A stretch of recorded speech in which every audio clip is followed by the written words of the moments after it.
درود دوستای عزیزم، سلام به همگیتون. امیدوارم حال دلتون خوب باشه. همونطور که از اسم این ویدیو پیداست اول ویدیو گفتیم، موضوع در رابطه با حالتیه که پیش میاد و خیلی از اتفاقات بد رو نسبت میدن به این حالت، ولی اگه بدونید در رابطه باهاش شاید هیچ چیز بدی نباشه اصلا برای آدم. اول از همه از داستانی که دوستمون برامون فرستاده، از این برهه‌ای که به گفته خودش توی قمر در عقرب بوده که چنین چیزی رو دیده، اول از اون بشنویم و بعد با من باشید تا بهتون بگم 7 کاری که باید شما انجام بدید در زمان قمر در عقرب چیه، از چه کارهایی باید دوری بکنیم و چه کارهایی رو بهتره که انجام بدیم. قبل اینکه این ویدیو رو گوش کنید حتما دکمه لایک رو برام بزنید. همونطور که میدونید کانال اول ما به چخ رفت و طی سری اتفاقات یوتیوب اصلا خراب شد، اذیتمون میکنه دیگه، و این کانال دوم ماست که شما الان دارید به اون گوش میدید. پس لایک و کامنت و حمایت شما عزیزای دل خیلی برای ما اهمیت داره. اگه تجربه‌ای در رابطه با قمر در عقرب یا اتفاق خاصی اگه توی این برهه براتون افتاده، حتما برام تو قسمت کامنت ها بنویسید که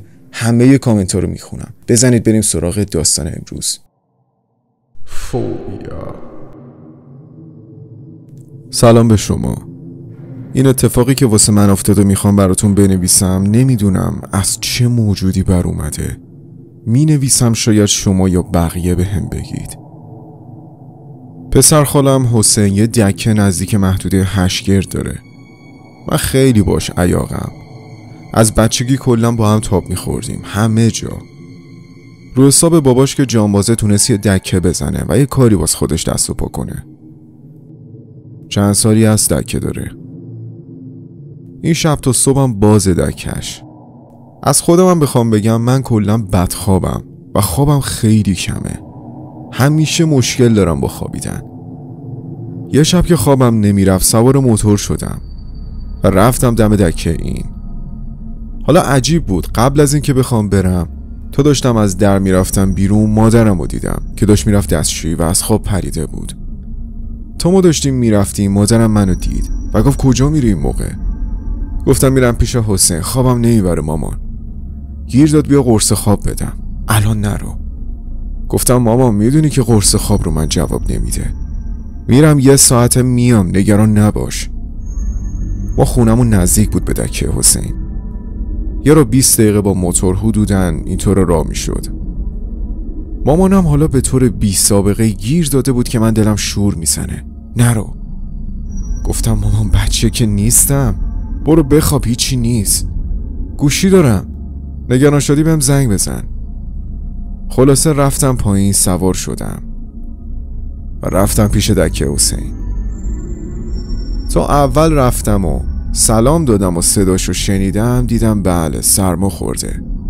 گفتم داری میمیری که؟ گفت آره سرما خوردم، حالم خوب نیست. گفتم بیا ببرم درماگو شبانه روزی همینجا هست. ولی عین بچه ها از آمپول میترسید مرد گنده. اصلا اگه با هم میومد شاید این اتفاقا نمی افتاد. کلی بگو مگو کردم که ببرمش دکتر، آخرم راضی نشد. گفت خیلی میخوای مرام بذاری 2 ساعت بشین اینجا، من برم خونه یکم بخوابم. سر صبحم که علی میاد اینجا. علی هم رفیقش بود که با هم اونجا کار میکردن. منم دیدم این حالش خوش نیست، گفتم باشه، فقط من قیمت و اینا رو نمیدونم چی به چیه. گفت نصف شب هر کی بیاد یا واسه آبه یا سیگار، کسی نمیاد که، همه چی هم قیمت خورده پشتش. گفتم باشه برو، حواسم هست، فقط میتونی برونی با این حالت تو خونه؟ گفت آره بابا. گفتم نمیری تو راه، موتور رو میخوام. خلاصه رفت و من موندم اون دکه. از دور اونجا رو میدیدی یه جاده بود و پشتش هم که زمینای بیابونی، یه گل نور وسط تاریکی و ظلمات. اینم از صدقه سری شهرداریه. یه چراغ نمیزنن اینجا. واقعا جای خوفیه دوستان. من نشسته بودم و کلم تو گوشی بود، تنها بودم دیگه اونجا. یه نفر فقط اومد سیگار گرفت و سوار ماشینش شد و رفت. بعد از اون از شانس ما من حالا خوابم گرفته بود، منی که هیچ وقت خدا نمیخوابیدم. اون شب مثل سگ خوابم گرفته بود، نمیدونم چرا. خلاصه هی چشام میرفت رو هم. همین که نشسته بودم و تو گوشی بودم و با چش واز داشتم چرت میزدم، حس کردم یکی داره بهم نزدیک میشه. همونطور که گفتم اطراف اون دکه ظلمات محضه، با این حال که اونجا جاده است و خیلی هم خطرناکه واسه رانندگی تو شب. هر کی میاد با نور بالا باید بیاد. از اونجایی که دکه هم نورانیه و وسط اون تاریکی یه گل نور هستش، شما وقتی تو خود اونجا نشستی چش تاریکی رو نمیبینه. منم ندیدم چیزی رو اول. سرم انداخته بودم پایین که یهو حس کردم یکی جلو دکه وایساده. نگاهمو که آوردم بالا یهو پریدم. یه مرد میان سال بود. خیلی صورت لاغر و قد کشیده‌ای داشت و صورتش هم لاغر کشیده بود. قیافش یه جوری بود انگار یه عملی داشت، ولی شبیه کارتون خوابا و دورگردا نبود. صورتش سفید بود این مردا. زیر چشاش هم یه وجب گوز بود. گفتم بفرمایید. بدون اینکه به من توجه کنه دیدم داره به خرت و پرتای جلو دکه نگاه میکنه. آدامس و شکلات و همین چیزایی که جلو دکه میچینن. یه جوری بود، حالت عادی نداشت. همین جوری داشت وسایلا رو نگاه میکرد که یهو نگاش اومد بالا و قفل من شد. استرس گرفته بودم.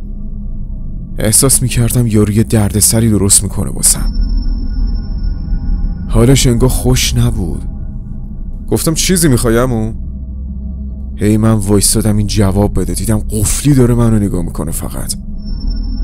منم ترسیده بودم، با خودم گفتم خدایا این چی زده این موقع شب؟ چرا اینجوریه؟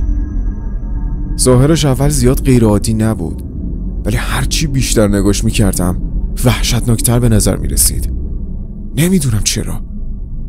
همین جوری که داشت منو نگاه میکرد یهو نگاش یکم از من فاصله گرفت و دیدم داره به یخچال پشت من نگاه میکنه. برگشتم یه نگاه به یخچال انداختم و دوباره چرخیدم سمتش نگاش کردم و گفتم آب میخوای؟ سرشو آروم پایین آورد. یه آب معدنی برداشتم و دادم بهش. آب معدنی رو برداشت و یه جوری داشت نگاه میکرد انگار تا حالا ندیده. منتظر بودم پولش رو بده. دیدم هیچی نمیگه. بهش گفتم قابلتو نداره. آروم دست کرد تو جیبش و چند تا اسکناس در آورد. حسین بهم گفته بود به جا پول خورد از اون شکلاتایی که جلو چیدن بده به بقیه. پول خورد نداریم. اومدم بقیه پولشو به شکلات بدم که دیدم همونطور که با تعجب آب معدنی رو داره نگاه میکنه تو دسته، چرخید و رفت. مستقیم رفت به سمت تاریکی که من اصلا نمیدیدمش دیگه. اول فکر کردم از ماشینش پیاده شده اومده چیزی بگیره. بعد که دیدم پیاده است، همونطور که گفتم اونجا دور تا دورش زمین خالیه و هر کی میاد از اون دکه خرید کنه با ماشین داره از اونجا رد میشه. اما این با پای پیاده بود، بدون موتور یا ماشینی چیزی. کسی هم پیادهش نکرده بود چون اصلا صدا ماشین نشنیده بودم وقتی اومد. من ترسیده بودم که این چرا اینجوری بود؟ چرا همچی بود؟ گفتم نکنه یارو روانی چیزی باشه. نمیدونم چرا انقدر حالم به هم ریخت. وقتی این آدم اومد کلاً حالم عوض شد. نمیدونم چرا انقدر حالم به هم ریخت وقتی اومد. از نظر جثه‌ای هم همچین کوچولو موچولو نیستیم، ولی به شدت احساس خطر میکردم. نمیدونم چرا. چند بار حتی اومدم زنگ بزنم به پلیس. گفتم آخه خدایا زنگ بزنم چی بگم؟ بگم یه آدم روانی اومده بود خرید کنه از دکه. به حسینم که نمیتونستم زنگ بزنم. گفتم خواب بدبخت، حالش خوش نیستش. یه نیم ساعتی تو فکر بودم. داشتم تو گوشیم سریال میبیدم که دیدم دوباره پیدا شد. آروم آروم قدم برمی داشت و می اومد به سمت من. تا دیدمش دوباره دلم هوری ریخت. گفتم یا امام زمانی باز اومد. این بار بطری خالی دستش بود، همون بطری که چند دقیقه پیش ازم خریده بود. اومد نزدیک و همون جوری زل داشت منو نگاه می کرد. اعصابم دیگه داشت خراب می شد. رو کردم بهش و گفتم عمو خوبی؟ اصلا جواب نمیداد، انگار کر و لال بود. همین جوری میخ داشت منو نگاه میکرد. پایین دکه که نگاه انداختم دیدم حسین یه چوب گذاشته اونجا. گفتم کار اگه بیخ پیدا کرد اینو وردارم. یه دستی به سرم کشیدم و دوباره نگاش کردم و دستمو گذاشتم زیر چونم ببینم چی داره میگه، چی میخواد ازم. ولی همونجوری نگاه میکرد. آروم بطری و گذاشت رو دخل جلو دکه. گفتم جانم آب مشکلی داشت؟ نگاش خیلی ترسناک بود. هر لحظه که میگذشت نگاش که میکردم بیشتر میترسیدم. نمیدونم چی تو حضورش دلمو اینجوری خالی میکرد و سردم شده بود. دیگه واقعا ترسیده بودم و داشتم نفس میزدم. اعصابم به هم ریخت یه دفعه و گفتم مثل که تو حالت خوش میزون نیستی. دیدم باز داره نگاه میکنه. گفتم چوبو وردارم 2 تا بزنم گورش اونجا گم کنه. هم وحشت کرده بودم هم اعصابم خورد شده بود. تو همین فاصله که رفتم پایین چوبو وردارم و دوباره سرم آوردم بالا دیدم نیست. داشتم همینجوری فوش میدادم بهش و این ور اون ور رو نگاه میکردم که ببینم کجا در رفت. خوشحال شدم و فکر کردم جذبه نشون دادم فرار کرده. دیگه شیش شدم و با همون چوب اومدم بیرون و 4 تا لیچار بلند بارش کردم. بعد که دیدم نیست و خبری ازش نشد نور گوشی رو روشن کردم و این ور اون ور انداختم ببینم کجا فرار کرده. اونم اون آدمی که انقدر اسلو موشن بود. ولی وقتی دیدم هیچ کس تو اون فاصله 5 متری من حداقل نیست دیگه بنده دارم پاره شد از ترس. گفتم خدایا این دیگه چی بود؟ چجوری انقدر سریع فرار کرده از اونجا و فاصله گرفته؟ انقدر ترسیده بودم که حالم خراب شد. اگرم میخواستم دکه رو ببندم یا به حسین زنگ بزنم چیزی رو بگم آبرو ریزی بود. خب میگفت 3 ساعت اینجا رو بهت سپردم زایدی زیرش. یه جورایی بحث غرور مردونه است دیگه. گفتم خدایا این چی بود آخه؟ انقدر وحشت کرده بودم که اومدم و از تو گوشی قرآن گذاشتم و شروع کردم به زمزمه کردن با اون صوت قرآن. گفتم خدایا کی صبح میشه من یه زنگ بزنم به حسین یا اینکه صبح شه اون علی رفیقش سرکلش پیدا بشه.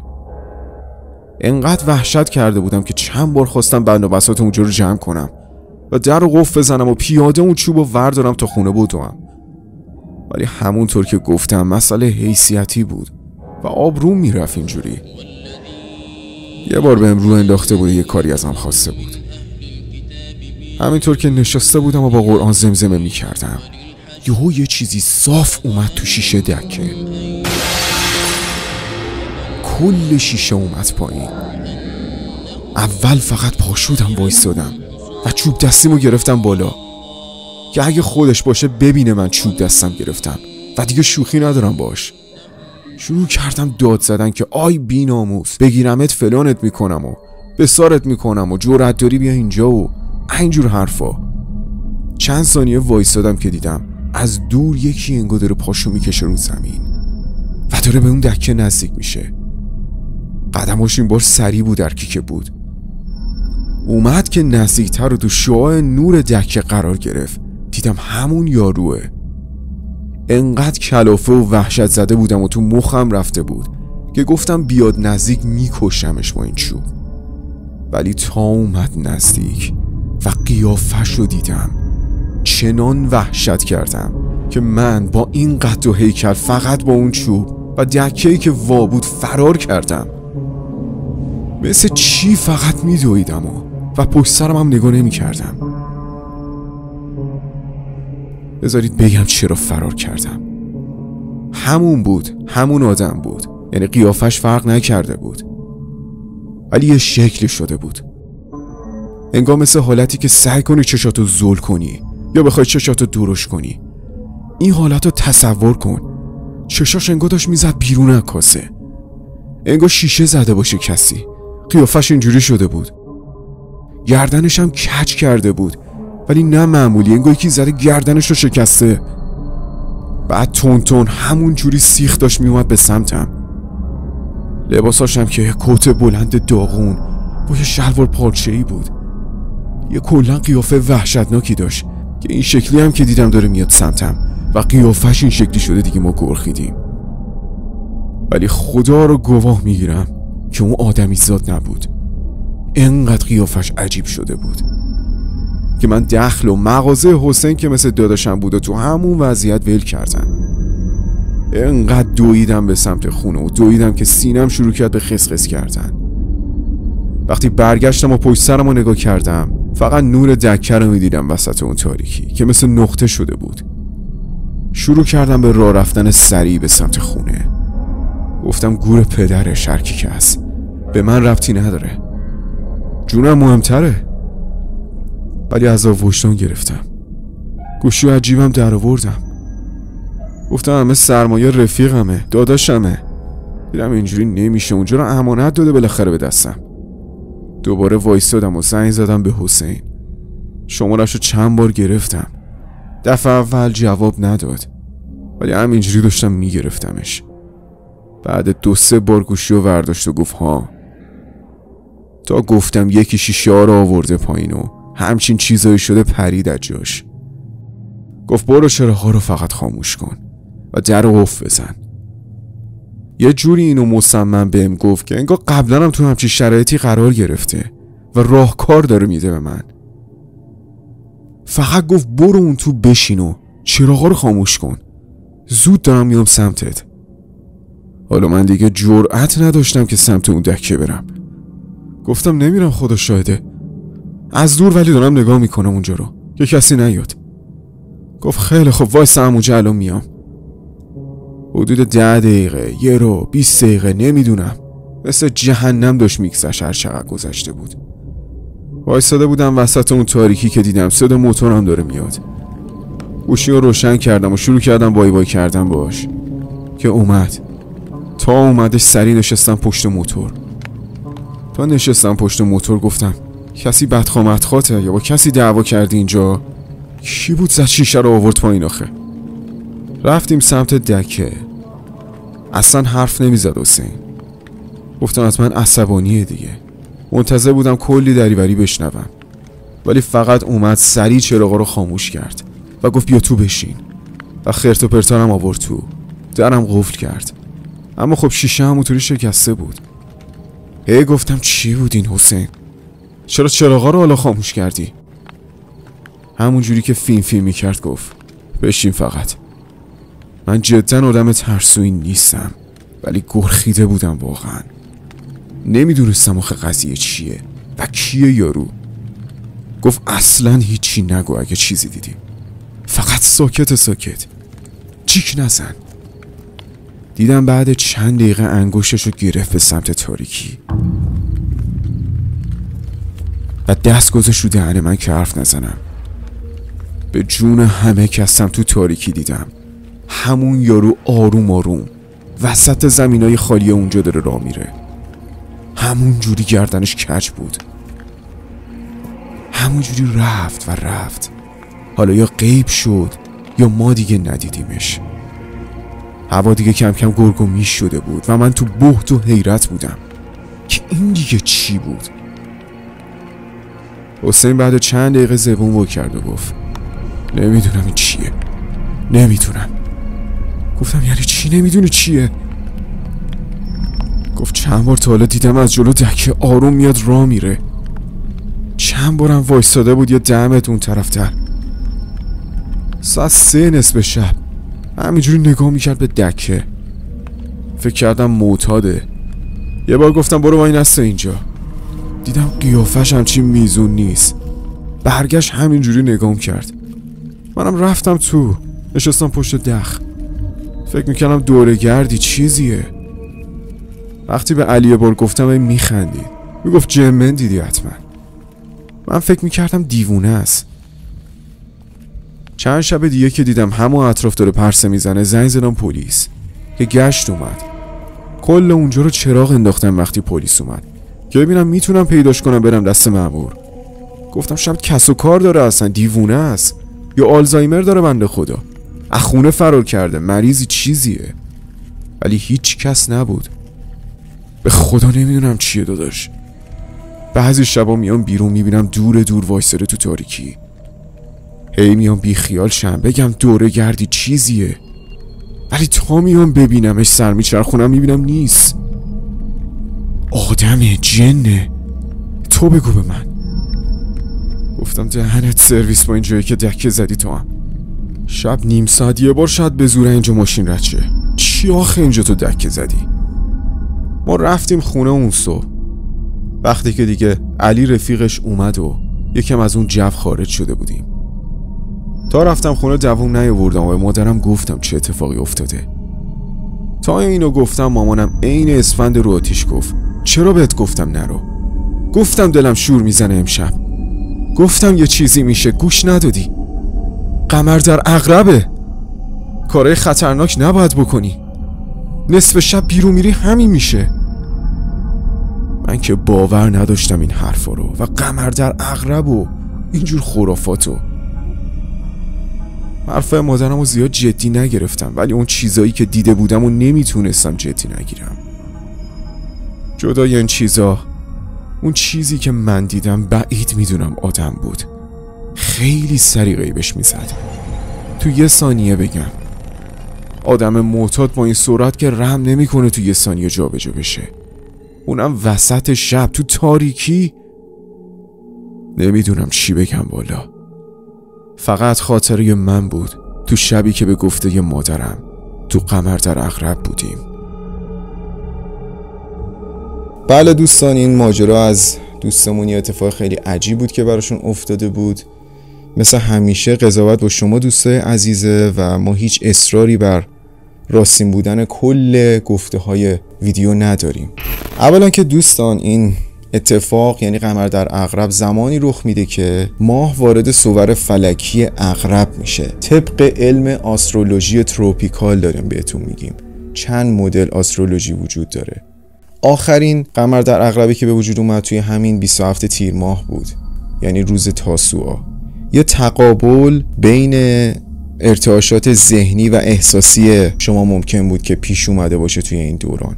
توی این تایم بعضی افراد معتقدن که همراه داشتن گونه‌ای از کریستال ها و بخورات مثل لوندر یا ترکیبای دیگه‌ای از بعضی از گیاهان میتونه انرژی بد رو خنثی بکنه. آخر ویدیو کامل براتون میگم که اصلا کریستال چیه داستانش و چه کارایی از این سنگ به خصوص برمیاد. توجه داشته باشید که ما همیشه از گفته‌ها براتون میگیم، نه از باورهای شخصیمون، و هیچ تأکیدی نداریم که اطلاعاتی که جمع‌آوری شده رو داریم بهتون میگیم 100% درست یا غلطه. همونطور که گفتم از این اشیا و بخورات استفاده میشه توی این دوره ها. بعضا دیده شده که از حصار هم توی این دوره استفاده میشه که به شکل‌های مختلفش وجود داره. حصار به عنوان دعا می‌نویسن روی کاغذ، روی گردنبند ممکنه بنویسن، یا یه حصارهای دیگه‌ای که ممکنه با ذهنتون صورت بگیره، بگن چیزی رو تجسم بکنید، انقدر القا کنید بهتون که واقعا این حصار شکل بگیره. همونطور که توی ویدیوهای قبلیمونم خدمتتون گفتیم، قرارگیری ماه در موقعیت کژدم یا عقرب، یعنی همون قمر در عقرب، در بستن بعضی از طلسمات خیلی خیلی اهمیت داره. و اگه این ویدیویی که تاثیر سیارات روی طلسمات و بستن طلسما رو براتون توضیح ندید، حتما ببینیدش. این یک موقعیت ویژه است برای کسانی که کار طلسم میکنن، چون تحریک پذیری ما و تأثیر پذیری اون طلسم خیلی میره بالا تو این دوران. اصلا یکی از دلایلی که میگن خیلی باید مراقب باشید واسه همینه، واسه اینکه شما تأثیر پذیریت خیلی رفته بالا، به خاطر همین باید مراقب خودت باشی. حالا اوج این ارتعاش و انرژی از این قمر در عقرب آخر دقیقاً در روز تاسوعا میشد. در کمال احترام به اعتقادات شما دوستان عزیز، ما چیزی که فقط وجود داره و راجع به این داستان میگن رو داریم براتون میگیم. گفته میشه که اصلاً قرارگیری در مجالس غم و حزن و اندوه و وارد کردن این انرژی به خودمون اصلاً در این دوران پیشنهاد نمیشه، چون ممکنه وارد چرخ اقبال ما بشه. این انرژی ها ممکنه یه سری تنش‌های احساسی و ذهنی برای هر فرد به وجود بیاد، یه سری تنش که همونطور که گفتیم تحریک پذیری رو در شما خیلی ببره بالا. خیلی توصیه میشه که از سفر کردن و پشت فرمون نشستن توی این دوران اجتناب بشه. توصیه میشه شرکت کردن در جمع‌ها و انتخاب افرادی که در جمع اونا حضور داریم در این تایم با وسواس و احتیاط بشه و ترجیحاً در جمع شرکت نکنیم. دلیل یکایی که اینا آخر ویدیو گفته میشه، چراهاشون رو بهتون میگم، فقط صبر کنید. به خودتون و احساساتتون آگاه باشید و بدونید توی این تایم ممکنه این تنش ها بالا باشه درونتون، اما دونستن همین موضوع خودش میتونه این حالت رو خنثی کنه و کمکتون کنه. تو اگه بدونی دلیل حال بده چیه، خود این کمکت میکنه و یه سرنخ میده دسته تا وقتی که اصلا ندونی چرا حالت بده و چرا بدفازی تو بعضی از روزا.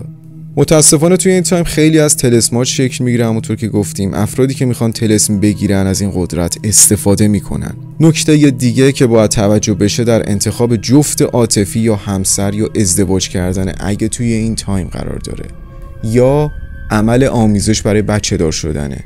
توی این تایم باید اجتناب بشه از این کارو دوستان، به طی گفته هایی که در رابطه با این برهه زمانی یعنی قمر در عقرب گفته میشه.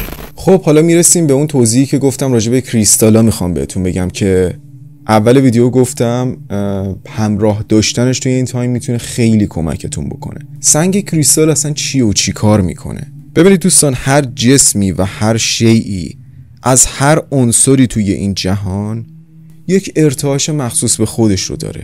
همونطور که میدونید تمام اتم ها در حال ارتعاشن و این ارتعاش یه فرکانسی تولید میکنه و طی بنیادی ترین مفهوم فیزیک کوانتوم همه چیز از انرژی ساخته میشه و تمام ما از انرژی هستیم. آلبرت اینشتین یه جمله‌ای داره که میگه همه چیز در زندگی لرزشه، یعنی همون ارتعاش. حالا هر عنصر مثل سنگ یا آب یا گیاه از یه سری اتم منحصر به فرد و یه سری ارتعاش منحصر به فرد خودشون ساخته میشن و به وجود میان و هر کدوم از اینا میتونه یه فرکانس منحصر به فرد خودش رو تولید کنه. یه پیش نیاز سریع بچه‌ها، خیلی تونتون بهتون میگم، لازمه اینو بدونید. بین علم پزشکی و متافیزیک توافقی وجود داره، یه چیزی که هیچ کدوم نمیتونن ردش کنن، اونم اینه که فرکانس‌های خاصی میتونن بیماری رو از بین ببرن یا فرکانس‌هایی میتونن سبب ایجاد بیماری بشن.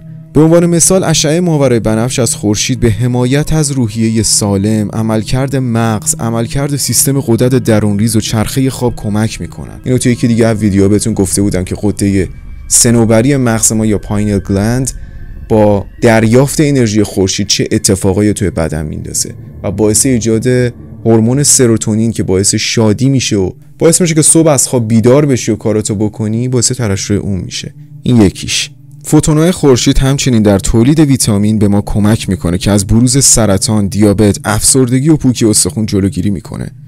ثابت شده که اشعه مادون قرمز خورشید باعث بهبود سرعت زخم‌ها و آسیب‌ها میشه و دستگاه مادون قرمز توسط ناسا برای سرعت بخشیدن به رشد گیاهان در فضا مورد آزمایش قرار گرفتن. اینو نمیتونه کسی رد کنه. اینو ما همیشه میگیم قاضی شمایید، ولی میتونید گوگل کنید همه اینا. این تقابل پس وجود داره در رابطه با ارتعاش و فرکانس. بین علم متافیزیک و فیزیک دارم اینا رو خدمتتون میگم. پس ما از ارتعاش و فرکانس عناصر مختلف پیرامون خودمون تأثیر میپذیریم، چه بخواید چه نخواید این اتفاق داره میفته. وقتی توی قبرستون خالی قرار میگیری یا کنار یه آبشار بکر رو توی محیط کاملا طبیعی و نچرال، حتی اگه نابینا باشی، حتی اگه چشماتو ببندی و ندونی کجا داری قرار میگیری، حالت خوبه. تو اون محیط اول قرار بگیری حالت بده، چه بخوای چه نخوای، چون داری فرکانس اون محیط رو میگیری. اگه دقت کرده باشین بخشی از دلیل اینکه ما کنار یه فرد قرار میگیریم اصلا باش حال نمی کنیم و کنار یه فرد دیگه قرار میگیریم اصلا هم نمیشناسیمش ولی الکی باش حال میکنی، کلا یه بخش خیلی زیادیش به همین فرکانس مربوط میشه. اجزای مختلف بدن ما هم هر کدوم یه فرکانسی دارن. مولکولای ریه با مولکولای قلب ما فرکانس متفاوتی دارن. اگه این اجزا و ارگانا تحت تاثیر فرکانس مخرب قرار بگیرن، از تعادل ارتعاش طبیعی خودشون خارج میشن و این میشه مرض، این میشه حال بد و این میشه مریضی. حالا اگه فرکانسی ارتعاش این مولکولا رو به حالت طبیعی و پیشفرض خودشون برگردونه، از حالت بد میشه شفا، میشه بهبود پیدا کردن یک مریضی، میشه حال خوب. اگه بدن ما به درستی متعادل نباشه، بدن ما به راحتی نمیتونه با بی‌نظمی مبارزه کنه. کل زمینی که داریم روش راه میریم یه فرکانس واحد داره بچه‌ها که بهش میگن فرکانس درمانگر. اعداد ارقامش رو نمیگم چون اصلا نه تو ذهن میمونه نه اینکه نیازی هستش اصلا، یه فرکانس واحد داره که میگن اصلا به این فرکانس گوش بدی حالت خوب میشه. به این جمله توجه کنید دوستان. در یک کریستال ما شواهد روشنی از وجود یک اصل حیات مشتق داریم. اگرچه نمیتونیم به طور کامل زندگی کریستال ها رو درک کنیم، اما هنوز یک موجود زنده است. نیکولا تسلا یکی از دانشمندای خیلی مطرحی که در طول تاریخ در حقش خیلی ظلم شد. نذاشتن بولد بشه، نذاشتن پررنگ بشه. شاید خیلی از اختراعاش 1000 بار میتونه زمین رو زیر و رو بکنه، زندگی ها رو زیر و رو بکنه و به نظر من باید از آلبرت اینشتین خیلی معروفتر می بود، ولی نشد. حالا اینم میتونید گوگل کنید، داریم با مدرک باهاتون صحبت میکنیم. اینو نیکولا تسلا گفته در رابطه با کریستال ها. جالبه بدونید همین پنیسیلینی که میزنیم به بدنمون سبب بهبود حال ما میشه از عفونت، یه نوع از کریستال هستش که از کپک گرفته میشه. پنیسیلین سدیم و پنیسیلین جی پتاسیم جفتشون یه نوعی از کریستالن. حالا وقتشه که تیکای پازل رو بذاریم کنار هم دیگه. همه اینا رو گفتم، به زبون ساده سعی کردم براتون بگم و خیلی نرم تو آسترولوژی و توی صحبت‌های علمی که فرکانس و نمیدونم طول موج و آیلاندا چیه و جنبش و نمیدونم اینجور داستانا رو فیزیکیش نکردم که یه به یه چیز برسم. یعنی این همه کف کردیم با مدارک صحبت بکنیم که به یه چیز آقا برسیم. اونم این که کریستالا میتونن ما رو شفا بدن، میتونن حال ما رو خوب کنن، حال ما رو دگرگون کنن و در مقاصدی حال ما رو بد کنن. حالا چجوری؟ توی خیلی از طلسمات باز از همین کریستالا استفاده میشه به سبب انرژی که دارن و ارتعاش به خصوصی که دارن. بعضی از کریستال ها میتونن جریان خونمون رو به حالت طبیعی برگردونن و به مرور باعث دگرگونی حالمون بشن و روی اعصاب ما تاثیر بذارن. کریستالای به خصوصی مثل کریستال کوارتز هستش بچه‌ها که همراه داشتنش حال آدمو خوب میکنه. ماساژ دادن این کریستال از تمام انرژی که این کریستالا دارن میشه تو بهبود و یا سوء استفاده و بدتر شدن حال افراد کمک گرفت. اینم از خواص کریستال بود که بهتون گفتم که چرا میگن در زمان قمر در عقرب اصلا خوبه اینا رو کنار خودتون قرار بدید. پس بچه‌ها 7 کاری که باید و نبایدش حالا خودتون میدونید توی زمان قمر در عقرب اتفاق باید بیفته یا نیفته. یکی ممانعت از ازدواج و بچه داری بود و مسافرت، انجام دادن بخورات و حصار و کریستال، همراه داشتن یعنی کریستال، و قرار گرفتن در کنار صدای آب یا گوش دادن به صدای عنصر آب. خودش میتونه باعث آرامش آدم بشه، چون عقرب و کژدم جنسش طی علم آسترولوژی تروپیکال از جنس آب هستش. شرکت نکردن در اجتماع و دوری از حزن و ناراحتی. این 7 کار میتونه به طور کامل انرژی‌های مخرب این دوره رو خنثی بکنه. و همونطور که میدونید قمر در عقرب هر ماه صورت میگیره و اتفاق میفته و تکرار میشه. امیدوارم که همیشه در سلامت و بهترین حال و مسیر درست خودتون قرار بگیرید دوستان. برنامه امروزمون هم به پایان رسید.